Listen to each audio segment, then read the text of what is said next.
There's an old story about a set of twin boys. One is an optimist and the other is a pessimist. A psychiatrist wanted to understand how this played out in their lives and consider nature versus nurture.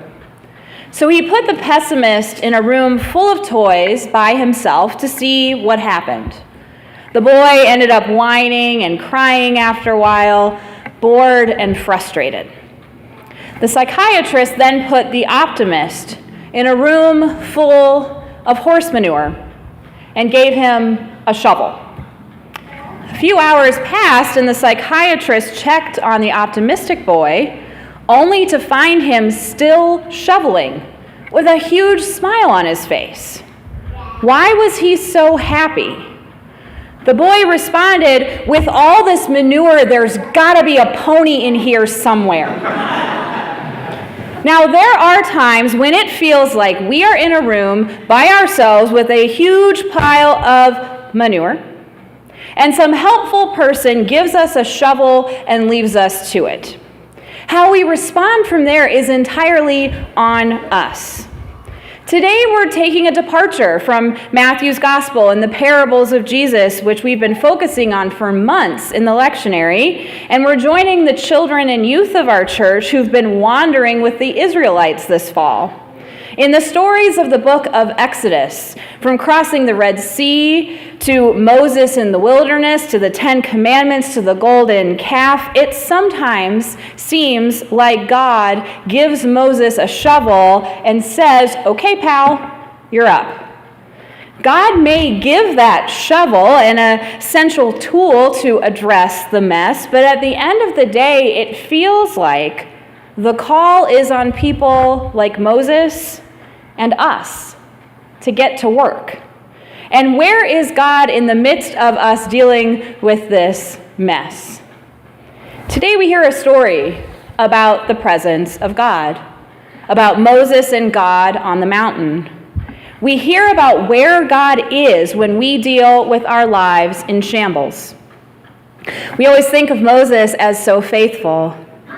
Here, Moses is demanding to know God differently than even God presents God's own self. In Exodus chapter 33, Moses is alone with God and says, "Show me your glory, I pray." Moses has the guts, or in Hebrew, the chutzpah, to ask for God's full self-revelation. Moses yearns to see God, the creator of the universe, the great I am. After everything that Moses has been through, after the long hours of shoveling and looking for that elusive pony in there somewhere, there's this moment where Moses turns to God and says, "Can I see you for real now? Can you give me all of you?" What Moses shows is a whole lot of daring in his persistent dialogue with God. Really, he first asked to know God's ways, then to see God's face, then to see God's glory. As the great Hebrew Bible scholar and UCC minister Walter Brueggemann once wrote, this model of Jewish prayer offers much to learn for Christians, whose piety is characteristically too deferential. Moses' prayer is intense and concerned with the presence of God. It's envelope pushing and then respectful when a boundary becomes clear. But it's not just praising God for all the ways that God is great. Moses asks earnestly, "Can I know your ways? Can I see your face? Can I see your glory, God?" This is not an "Oh God, I am not worthy" prayer. This is, "I want to know you better. I want to have a real and honest relationship with you. Can you be more open to me? Show me." As Christians, we do have much to learn from the story of God and Moses conversing on the mountain. God tells Moses, "You cannot see my face, for no one shall see me and live. But then, after enough pushing and prodding from Moses, God devises a plan. I'm going to put you in this cleft of rock, and I'm going to cover you with my hand until I walk past you. Then I'll take my hand away, and you can see my back. Moses asks to see God for real, and God responds in this gentle, protective way. Even Moses, after everything he's been through, leading the Israelites through the dangers of the wilderness and giving the people the 10 Commandments, even Moses doesn't fully pierce the mysteries of God. Moses wants definitive answers. Moses gets the abiding presence of God. Now, when we picture God, who or what comes to mind? How do we explain God for ourselves and to one another? If we care about deepening our faith, developing our spiritualities, knowing more about God and Christianity, then it's important to consider some of our individual beliefs about God. I've asked these God questions many times of youth in confirmation programs and Sunday school. At my seminary church in Wellesley, Massachusetts, I taught Sunday school once a month, and on a holiday weekend ended up having only one student in my class. This young woman had just moved to town and was having normal teenage struggles coupled with the fact that she was the new kid in Wellesley. Canceling class and sending her back to worship crossed my mind, though it seemed like she needed an adult who cared in that moment. So we talked about school and life and God, and we drew pictures of what we think God looks like. Mine was abstract, as I attempted to depict God in nature and as more of a spiritual being or force. The lesson was about various images of God in the Bible, after all, so I chose to draw something to emphasize that God is different than the Santa Claus figure in the sky with the big white beard we often see in popular culture.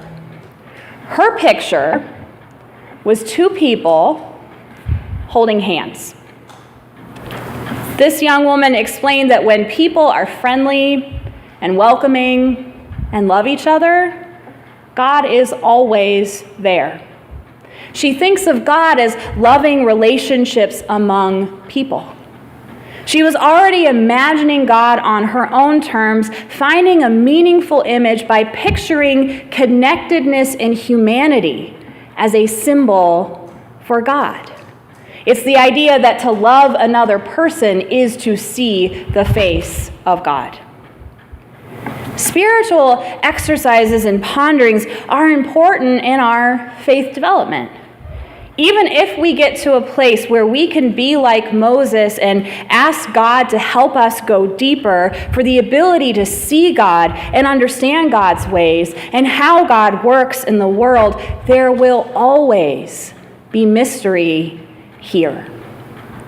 We won't get our every question answered, because God is God and we are not. Because there's a part of God that's unknowable, inscrutable, and God holds in tension self-giving and the self-reserve that makes self-giving possible in the first place. Though just because we may not get instant answers, it doesn't mean that we don't ask the burning questions on our hearts. Moreover, in healthy relationships, partnerships, marriages, there's intimacy and togetherness, and yet the two probably shouldn't become the same person, with partners completely losing themselves in the union. It's okay for people to have different interests, even within a loving relationship. In fact, author Lydia Netzer once wrote about how to make a marriage last and advised couples to both do their own things at times. Netzer related about her husband. Dan races bicycles. I write books. I don't race bicycles or have any desire to race bicycles. He doesn't write books, nor does he even read the books that I write. Seriously. And I don't care. My opinion is that he is the fastest, coolest, most awesome bike racer ever. His opinion is that I'm the best, coolest writer ever. This Exodus story with Moses and God on the mountain can help us frame our personal relationships. God and Moses don't completely meld into the same being, even in the midst of real intimacy. There's that tension of self-giving and self-reserve that makes for a whole and healthy relationship. In the end, Moses doesn't really get to see God's face or fully God's glory. Earlier in chapter 33, we read, "Thus the Lord used to speak to Moses face to face, as one speaks to a friend." So Moses gets to be in God's presence in a beautiful way, though he doesn't get shown the full glory of God in his lifetime. Still, theirs is a friendship based on abiding compassion that lasts the test of time. The great Christian theologian Henry Nouwen emphasized that God is a God of compassion. It's true that there are things about God that we won't ever understand. It's also true that there are things that we can know about God based on these sacred stories we hold close in our own experiences of holiness. If anyone could speak to our God of compassion from personal religious experiences, it was Henry Nouwen. He was a Roman Catholic priest, a writer and theologian, and taught at Notre Dame, Yale, and Harvard. What a slacker, right? Yet Nouwen eventually left the academic world behind to live alongside people with developmental disabilities. Some folks thought that he was crazy for stepping away from academia, but he wanted to live out all that he taught about solidarity with the poor. He believed that more important than any answer to our questions is simply being aware that we can be in the presence of a deeply compassionate God who cares about us. Nouwen wrote, "By calling God Emmanuel, we recognize God's commitment to live in solidarity with us, to share our joys and pains, to defend and protect us, and to suffer all of life with us. The God with us is a close God, a God whom we call our refuge, our stronghold, our wisdom, and even more intimately, our helper, our shepherd, our love. The mystery of God's love is not that our pain is taken away, but that God first wants to share that pain with us. Out of this divine solidarity comes new life. In Christianity, we worship a God who is right in the thick of things with us. We worship a God who promises, "My presence will go with you, and I will give you rest." We also worship a God whom it seems sometimes gives us a shovel and tells us to get to work if we have any hope of finding that elusive pony. Yet, God doesn't leave us to shovel the mess alone, since God intimately shares our lives. Out of this divine solidarity, new life is truly ours. Thanks be to God. Amen.